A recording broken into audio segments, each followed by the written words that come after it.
I am the Tofu Golem. Please enjoy the video. You begin by protecting your system. Create a restore point and back up important files now. Next, download a Mac OS-style theme package and a small utility that repositions title bar controls. Once done, run the theme patcher or signer. This allows non-Microsoft themes to load. Make sure to use a theme designed for your Windows version and do not skip the backup. These early steps prevent recovery headaches and let you safely swap visuals and control placement without guessing later.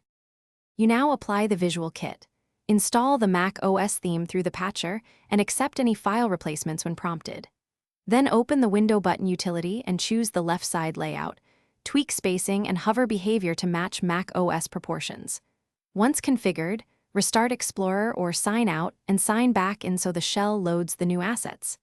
This step makes the controls functional and consistent if icons look off. Adjust theme scale or choose the matching version for high DPI displays. You finish by fine-tuning. Adjust icon size, color contrast, and click targets in the utility so buttons behave like Mac OS. Test common apps. Make sure focus and shortcuts still work. If an issue appears, like missing buttons or crashes, restore the system restore point or reapply default theme to recover quickly. Finally, keep the patcher, theme, and utility up to date. This prevents incompatibilities after Windows updates and ensures your controls remain stable and secure. Thanks for watching. Consider subscribing if we helped you today.